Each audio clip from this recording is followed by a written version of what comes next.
How we doing, everybody? Today, we're going to be looking at some new projects that I have in the works, as well as, if you don't know, I have an actual desk in the air conditioning, not in the garage. But that means two things. No, you won't be seeing as many videos on the layout, but that means there's a bigger layout coming because we're finally in a house. We're finally settled. I'm not going to be doing videos out of the garage anymore, in most cases, at least until the larger layout gets built. And that's the next step. Right now, we're in the process. We're going to start clearing out the garage. Unfortunately, the Mini Magic Kingdom, the original one, it's going bye-bye. But I am going to do something much larger with more tracks, more involved, more detailed. And of course, it is still going to be Disney themed, but I am going to do it in a little bit more unconventional way. But either way, it'll be fun, so keep an eye out for videos of that coming up. They will eventually debut, but it is going to be a while, like I said.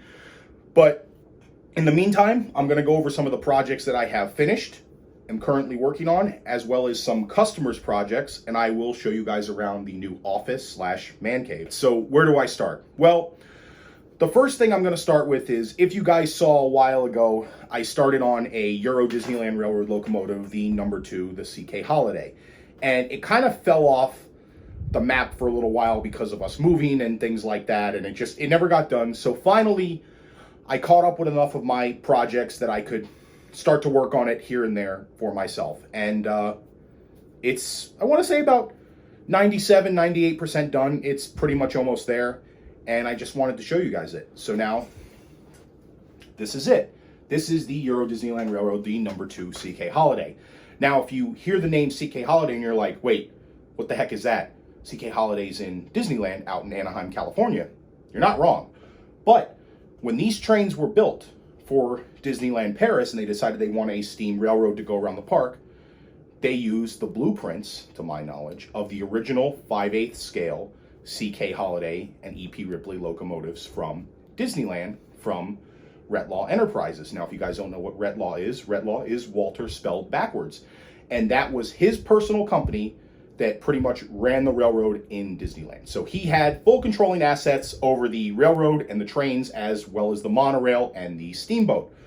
Now, what's cool about this locomotive is that it has elements from both the CK Holliday and the EP Ripley in it. As, you know, EP Ripley's stack, his headlight, but it has the CK Holliday domes and a couple of other things like that. Now, the reason I chose to model this is a very simple reason, is the cab. The peaked church-style windows in this cab are so cool and so unique, I absolutely had to do it. Like, no holds bar, this is the engine I had to do. Now, Euro Disneyland has 4 440s. They have the CK Holliday, they have the WF Cody, they have the George Washington, and they have the Eureka. Will I do them all? I would hope to. But with how thin things are getting with MTH 440s, and they don't all show up a lot, I prefer to get stuff that's Proto 2 or Proto 3. I really don't like to take the Proto 1s and convert them. I mean, I can, but it's more money in the long run. But regardless, I would like to eventually do them all. But who knows? As time allows, money allows, we'll see what happens. But this is my Euro Disneyland number 2 CK Holliday. It's in the works. As you can tell, the peaked cab windows on this side have all the pinstriping. I'm currently working on that. And those are not whole pinstripes. Those are individual cut lines to make peaked roofs and stuff on them. And as you can tell on this side, the engineer's side, it's not done. There is so much of it and it takes forever, but it'll get there. I'm very happy with it. And then here's the tender. The tender is essentially done. There's really not a whole lot to the tender. Simple decals on either side and on the rear. I'm going to detail up the wood load a little bit more and do some handrails in brass and things like that. But the tender's pretty much done and I'm thrilled with it. The decal came out great. I love it. If you guys haven't seen, I did finish up my EP Ripley because I believe on my last video it was in the process or I was done. I don't remember. It's been so long at this point. But what I did finish up if you guys didn't see it, I did finish up my Carolwood Pacific 173, the Lily Bell. I will put some pictures and video in this video so that you guys can see it, and I will put up the CK Holliday from Disneyland and the regular EP Ripley. If you guys haven't seen videos or pictures of those, like I said, too lazy to go back and look at my videos, so I don't know. But regardless, I'll put them in there. The next two projects I want to talk about is, one of them is HO scale. And this is for my buddy, Joseph, at Joseph's Trains on Instagram. And he actually is an engineer on the Walt Disney World Railroad. Well, he has a HO scale layout in his home, and it's DCC with sound. And I actually already did a HO scale Roy O. Disney for him, and I will put a picture of that in now so you guys can have a look at that. And he gave me a passenger car, and he said, can you make the Lily Bell? And I'm like, yeah, by all means, let me get it. Well, regardless, the thing sat for a while because other things came up. I got busy, and, you know, Joe's my buddy, and I really don't charge Joe for nothing because I've known Joe for a very long time now. So I finally got to be able to pick that back up and get going with it, and I'm going batshit crazy with it. So far, this is the body. I'm pretty much just waiting on decals. I actually did do functioning marker lights in the rear, so they actually do light up. And then I decided to do a full interior. All the couches and the stuff is 3D printed. I am doing lighting in here too. So once I figure out how I want to do the lighting, I'll finish that up. I also have a etched metal railing for the back, and it is an accurate railing to what the Lily Bell has. Very careful with that because I got big fat fingers and that thing is very fragile. And the final project I want to talk about. So he reached out to me on my my company's Facebook page, and he said, listen, I do a Christmas party at my house every year. I'm a Jimmy Buffett fan, and this year I'm doing another island themed party, and I usually have, because he's a train guy, I usually have a train layout set up. And he goes, I kind of made my own Jimmy Buffett train, but I wasn't very happy with it, but, you know, can you do an engine? And I'm like, okay, cool. Now, it's usually one extreme or the other for me. It's either I'm doing something super accurate or I'm doing something fantasy that I'm really into. Well, this guy said, make me a Jimmy Buffett themed train, which doesn't sound hard. Now, I originally thought for a while, oh, he's going to send me a diesel locomotive. I already know exactly what I'm going to do with the diesel locomotive. Like, I had the whole thing planned out. And he goes, all right, I'm shipping it. And I don't believe I even asked him what type of engine it was. I'm like, just ship it to me. I'll get it. He said it was made by Williams. So I was like, bingo. A Williams, either an FP45 or an F3 or something. I'm like, this is going to be freaking perfect. Nah. A Williams 10-wheeler showed up. And I have not had a chance to handle these things yet.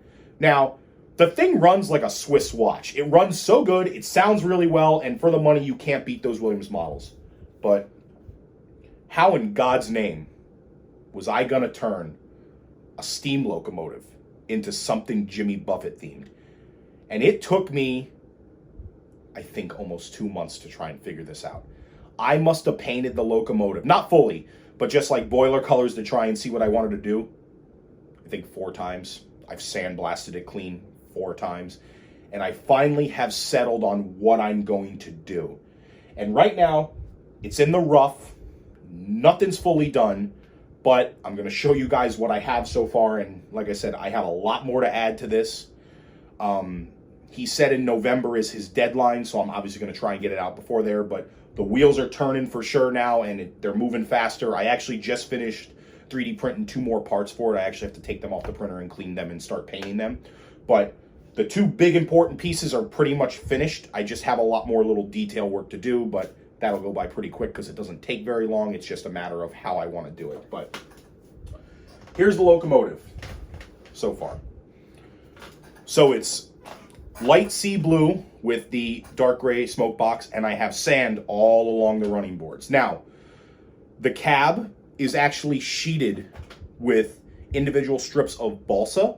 I am going to do a thatched like tiki roof on top of the cab as well as doing the detail, and I am going to stain this wood.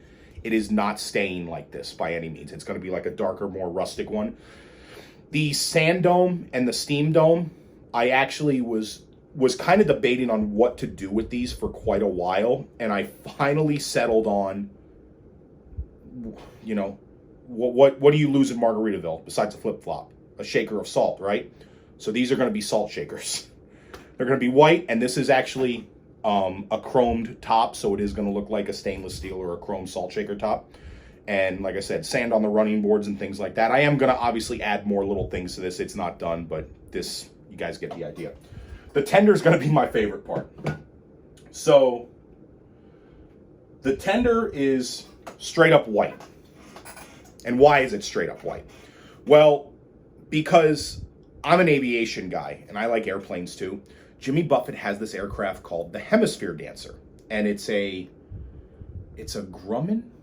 It's a Grumman Goose or something like that. I forgot what type of aircraft it was. Anyway, the thing's white and it's got green and yellow or green and orange stripes on it. This is going to be a Hemisphere Dancer themed tender when it's completely done. I have sand where the coal used to be, and it is going to flow down to here. And then back in here, I actually cut a section out. I am going to put a blue LED. I am going to fill this with the Woodland Scenics Realistic Water with shark fins. And this is going to be a beach to the ocean with sharks, because if you're a Jimmy Buffett fan, Fins Up is another very popular song, as well as some more details and stuff like that. And I actually am currently working on beach chairs and an umbrella for the back of this. So this is going to be probably one of my most obnoxious locomotives, but it's going to be cool. I am actually doing a palm tree styled smokestack, so I'm kind of interested to see how that's going to turn out. I have an idea in my head, but we'll see if it works. But that's it for this video, guys. I hope you enjoyed the video, and I'll see you on the next one.